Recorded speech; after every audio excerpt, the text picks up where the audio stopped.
Hello, and welcome to another episode of Casual Learning. I'm your host, John Bannon.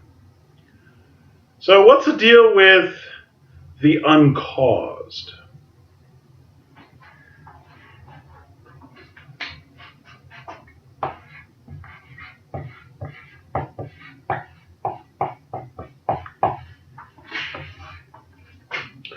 Uncaused. Uncaused is a very unusual word. And the reason is because almost everything we encounter in life is caused by something that existed prior to it. So the idea of something not being caused is extremely strange. It's a very weird concept. It is not something that we are ever going to run into in our lifetimes, except to the extent that we contemplate or experience God.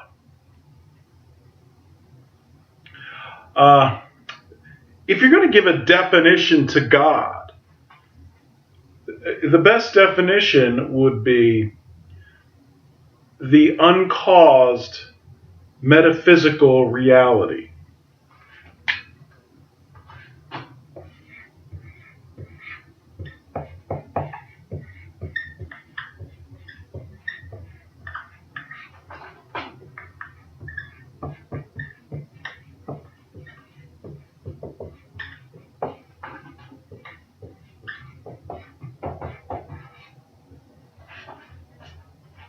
The uncaused metaphysical reality. The most important word there is to understand, if you want to understand God, is the word uncaused. And that's because that's what God is. God is the uncaused metaphysical reality. This means God is uncaused, metaphysical meaning beyond the physical.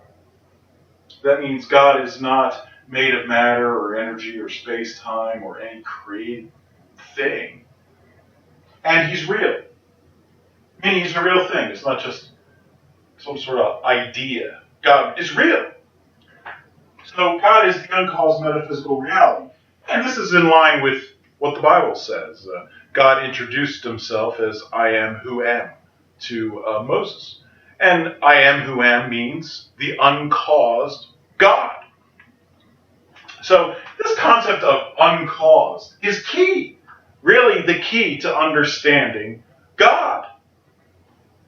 Now, there's a lot, obviously, that has been said about God. But this is the most fundamental and most important thing that you need to understand about God. You understand this idea, then you understand God. So, what does it mean to be uncaused? There's nothing in material reality that's uncaused.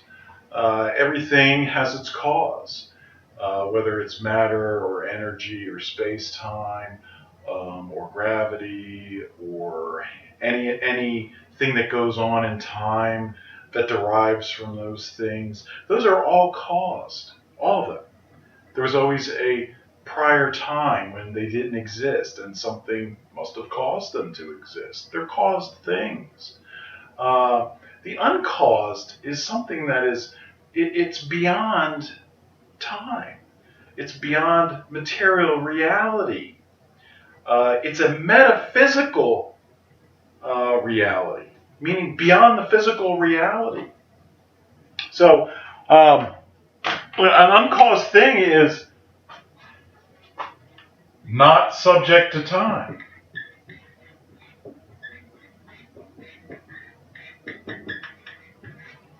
Time does not apply to an uncaused thing. It's not matter or energy or space-time. So it's not matter energy, space-time, etc.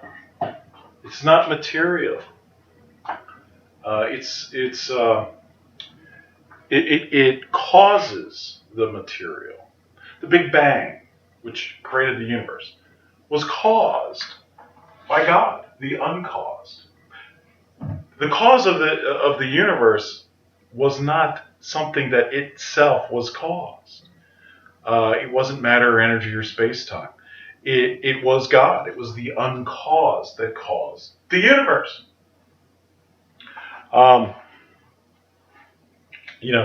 The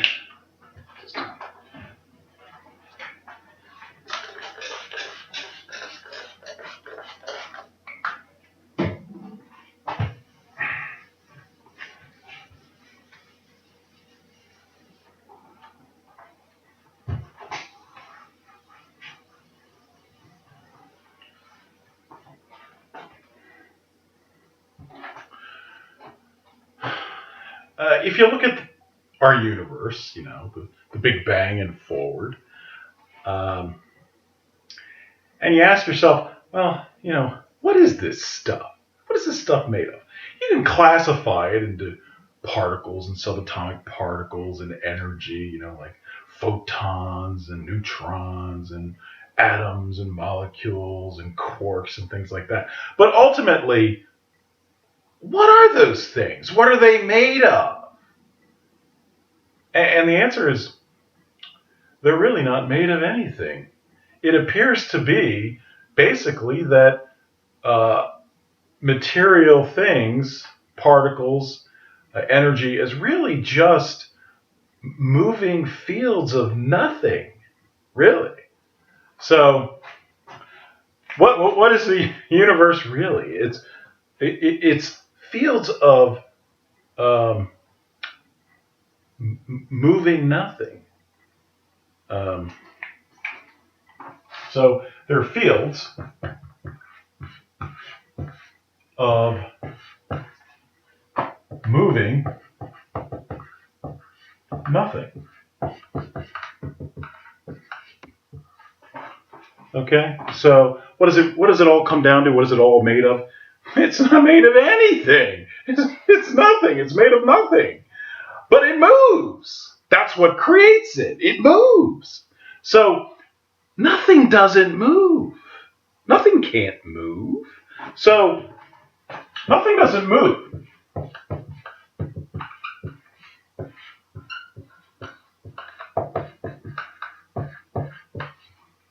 How can it? It's nothing. But yet reality seems to be these fields of moving nothing. And the fields can also create particles. Okay, so quantum fields. Fields of moving nothing.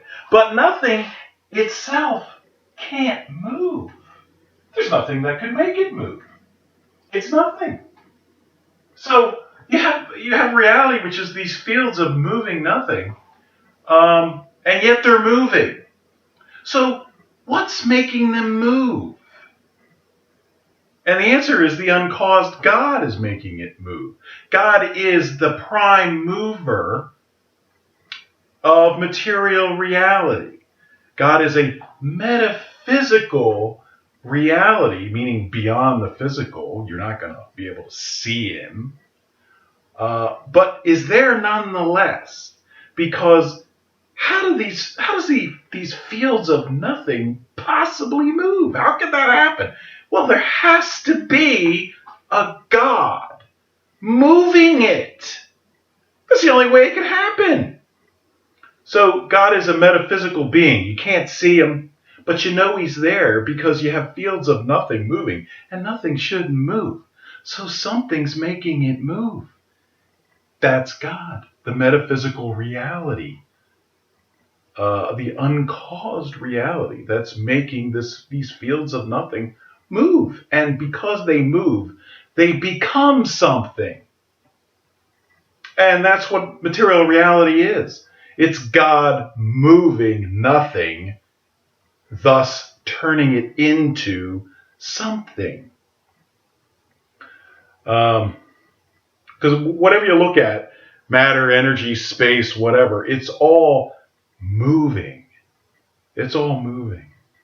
Movement is what allows us to know there's something at all.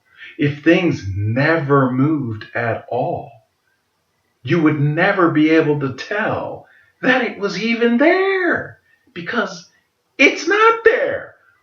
Only things that move actually exist. Movement is necessary in order to say a thing is even real or even there in a material sense. So that's what God is. God is a metaphysical reality that moves these fields of nothing, thus making them something, at least for as long as he sustains that movement. So the uncaused is this metaphysical reality that must be there, moving these fields of nothing to make them something. But God is uncaused. God is not the result of a movement of something. He's uncaused. He simply exists. You can't create an uncaused thing, and you can't destroy an uncaused thing. An uncaused thing simply is the case. That's what it means to be uncaused. The only uncaused thing there is God. That's it. There's nothing else you can think of that's uncaused, that is real. I've had some other videos about the dichotomy of existence. Another uncaused possible state is the state of absolute nothingness. But absolute nothingness is not the case. So it's not real. It's hypothetical.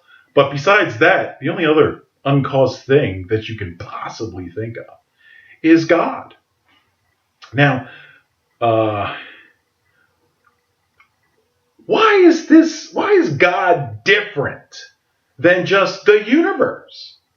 Right? Couldn't we just say, well, this uncaused thing is the laws of physics. That's this metaphysical reality that's moving these fields of nothing and thus making them something. So how is God different than the laws of physics? Right? Well, the answer is God can decide things. The laws of physics can't. So when you're talking about, well, why is one thing made real and not another thing, another possible potential thing? Well, how's that choice made between what becomes real and what does not become real? And the answer is God. You need something that can make that decision. The laws of physics can't make a decision like that. There's no basis upon which it can do that. It has no mechanism to be able to do that. That's the basic difference between the laws of physics as an explanation for reality and God. You need something to make decisions. That means you need a God. God has a mind. Okay? God's mind. And what do we mean by that? Well, that means God has the capacity to decide what gets made real out of the infinite potentials for material reality. And God has the power to create reality. So if you have the ability to decide something, that means you have to have a mind to be able to do that. And the decision has to be made. A decision has to be made as to what of the potentials are created.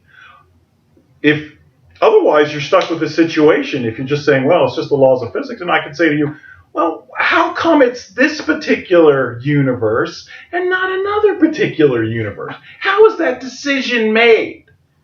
You can't answer that question with just the laws of physics. You just, the physicists have just got to shrug their shoulders.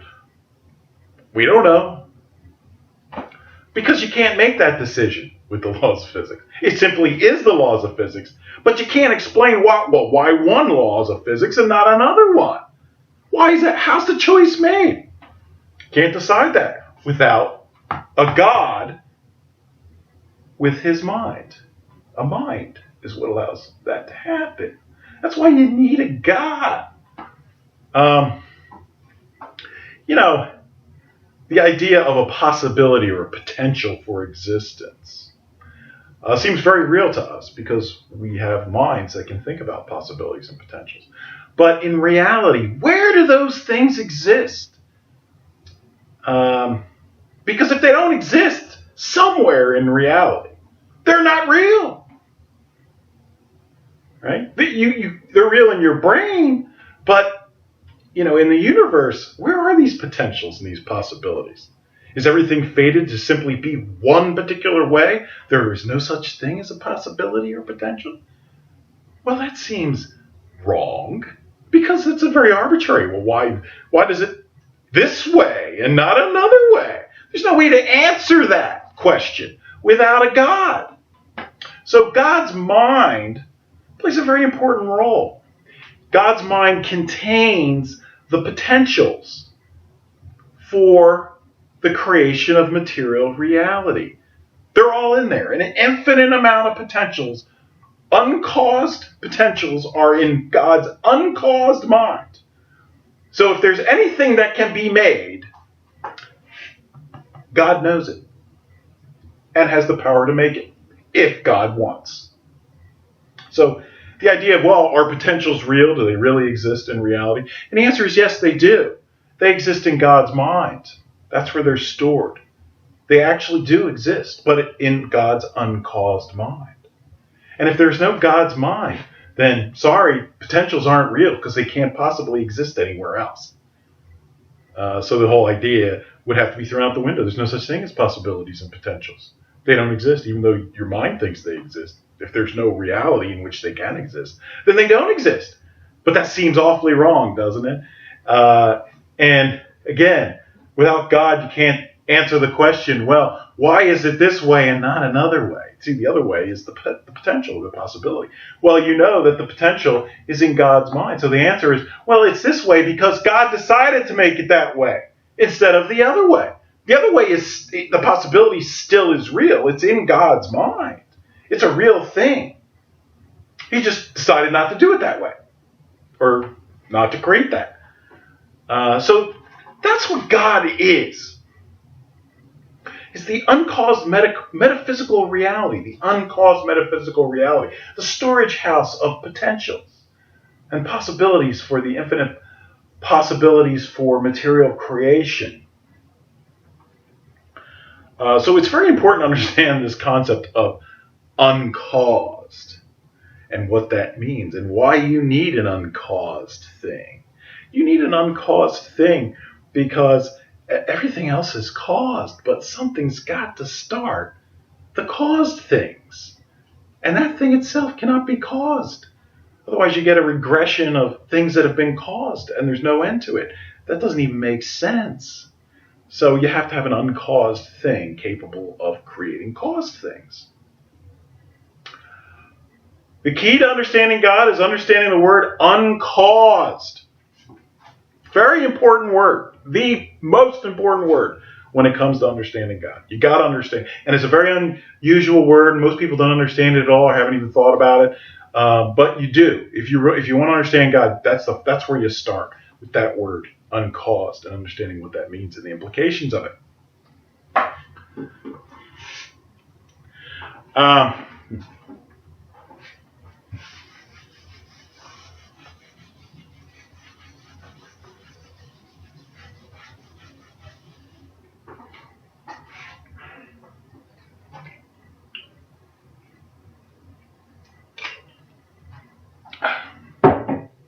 So, all material reality from the Big Bang occurred after the creation of time. Time has to begin. And I've had videos about this, such as the beginningless time paradox. And there's logical reasons why time must have a beginning. So if time has to begin, there has to be something capable of beginning time itself that's not subject to time. That's the uncaused metaphysical reality. It's not subject to time. Now, the beginning of time most likely began with the Big Bang itself, the singularity that we call the Big Bang. The singularity is one of those interesting concepts. The idea is that scientists know that the universe is expanding, and consequently, in the past, you can go backward in time and see that it was shrinking. And it all goes back to a point, an infinitely dense point. That's the singularity. However, that idea of an infinitely dense point is a mathematical construct. But the reality is the laws of physics break down at that point, and no one knows exactly what the nature of the singularity was. I highly doubt it was an infinitely dense point, because there's nothing in reality that exhibits the characteristic of being infinite. So what you're really talking about is a mathematical idea that we just keep going back and back and back, and it gets smaller and smaller and smaller. And that's why it's infinite, because there's nothing stopping its collapse, essentially. And therefore, mathematically speaking, we just say, well, the collapse goes on for infinity, or it gets infinitely small. But no one knows whether it was really infinite or not. Chances are it wasn't. But there was a point in time where the singularity, we'll call it that, first came into existence. And God is the one that caused that. Now, the first appearance of the singularity is the first appearance of time. It's the first appearance of information. And it's also the first appearance of the universe, and it's also the first appearance of place, a place for things to be. So prior to the singularity, there was no place. There was no place. So there couldn't have been time prior to the first appearance of the singularity, because there was no place in which time could exist. So time can certainly begin. And in fact, logically speaking, it has to begin in order for the first information to be created, because everything else in the universe derives its existence off the order provided by that first information. Without that first information, everything subsequent couldn't exist. It needs to build off of that. So the singularity provided the first information, the first order of material reality. I mean, that's why we even had a Big Bang to begin with. It was to provide that first order, that first information. But there was no time subsequent prior to that. There was no place. There was no place for time to even be. So you don't need time to create time. That's not always the case. In the case of a Big Bang, there was no place you could have time in order to create time from something that was subject to time. Therefore, it was created out of thin air, out of nothing. And it was God. God is the only one who can do that as an uncaused being. He can make the fields of nothing start moving. And that's what the singularity was. It was nothing. Started moving by God. And that's what makes it something.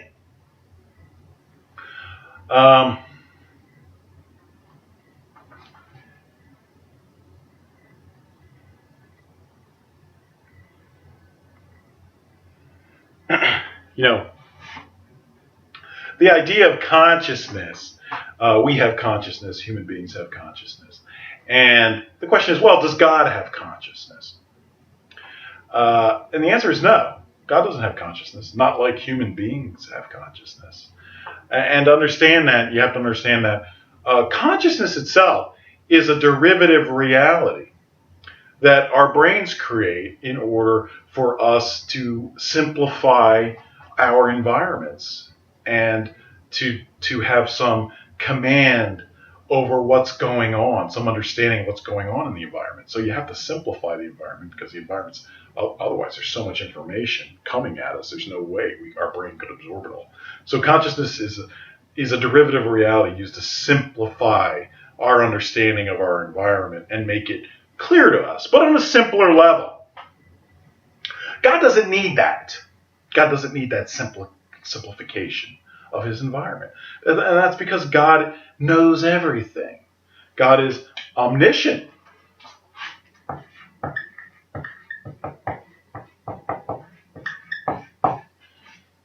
That means God knows everything. And God would have to know everything in order to create anything he wants, because he's got to know what he's creating and what it's doing and how to sustain it. And he has to know all the potentials and possibilities that are possible for creation. These are all uncaused states in God's mind. So he has to know everything. God knows everything. God doesn't need to simplify his understanding of reality so that he can handle it. He's uncaused with the ability to understand everything. Everything. He doesn't need consciousness. Consciousness is a tool that simplifies things for human beings and allows them to manipulate their environments better. God doesn't need that simplification. He's uncaused with the ability to know everything. His mind is uncaused, and he knows everything. He doesn't need consciousness to do that. God doesn't have senses like eyes and ears. God is not a sentient being. He has no senses. He doesn't need senses. He doesn't need something to tell him what the environment is like, to probe the environment. Because he knows everything already. He's uncaused. That's who he is. He knows everything. He doesn't need to be a sentient being. He doesn't need consciousness at all. Now, that's not to say that God doesn't have a mind. God does have a mind. God does have knowledge and the ability to know everything. But God's mind is unique. It is unique. It's an uncaused mind. It's a mystery. There's no way you can come to understand God's mind because it's not made of anything. It's not made of parts. An uncaused thing cannot be made of parts, because if it was made of parts, then it would be dependent upon those parts. It would be caused by those parts. And hence, it wouldn't be uncaused. So God's mind is uncaused. It is not made of parts. There's no way to, open it up and examine it and try to figure out how it works, like you could do with a human brain and consciousness. God's uncaused, not made of parts. There's no way to figure that out. Can't be done. But that doesn't mean he doesn't have a mind. He has an uncaused mind. It's unique. God's mind is unique. It has knowledge and power and understanding, and it understands goodness. God understands goodness. But it's not consciousness, and it's not a sentient being. God is unique. It's a unique mind. You can't understand what that means in terms of how God perceives the universe. He doesn't have senses. He doesn't need senses. He already knows everything. So God's mind is unique. It's unique. So God is not a conscious being, but God has a mind. God knows. But it's unique. It's mysterious. There's no way you could understand it. It's a unique being. Unique. So these ideas, some of these ideas are like the eternal now, right? The eternal now is an idea of eternal now. The idea of some being experiences the past, present, and future simultaneously, all at once, right? Well, that sort of conscious state is still subject to time. God's not subject to time. So God does not have a consciousness that is sort of like this eternal now, right? This is sort of a New Age spiritual Zen-like thing. That's not God. God doesn't have consciousness like ours. Not at all. But God has a mind. Don't make a mistake about that. It's not that, God is dead because he's unconscious. No, he just doesn't need consciousness. Consciousness is a limited, primitive tool compared to God, for God's sakes. He doesn't need consciousness. He's unique. He's alive, but unique, and you're not going to understand his perspective ever. You can't. It's impossible. But that doesn't mean it's not real. It is real, and it has to be.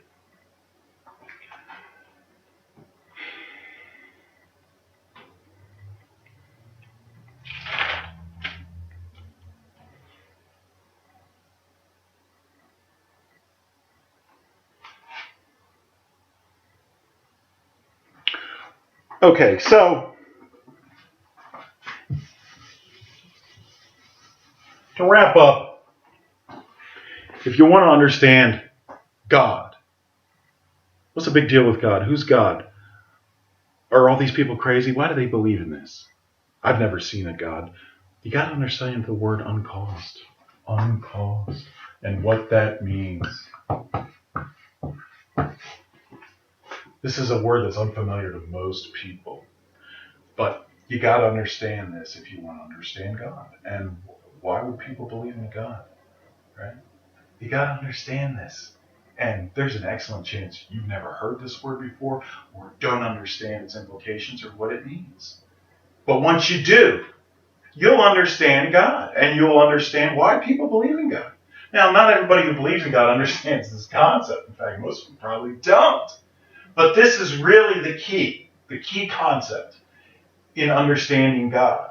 And once you understand this concept, you'll understand why a belief in God is a great and reasonable thing. In fact, you'll figure out that there aren't any other alternatives. This is it. This is a great piece of knowledge to have. You really should have it. You'll understand God if you understand this idea of the uncaused and what that means. All right. I thought I'd go over that word just to hammer home on it so that you may not have even heard of this idea, this uncaused God and what that means. But it really is the key. It's the key. You should start here in trying to understand God. Key concept. All right. Oh, if you like what you hear, please press the like button or leave any comments below, and I'll try to address them. Otherwise, good luck with this. This is not an easy concept. Not easy. But it does make sense after a lot of thought and maybe some education on your behalf to figure out what exactly I mean by this and what this is. But trust me, this is a very intellectual topic and it's very real too. So don't just dismiss God until you understand this. And once you understand this, you will never be able to dismiss God again. All right, take care. Bye-bye.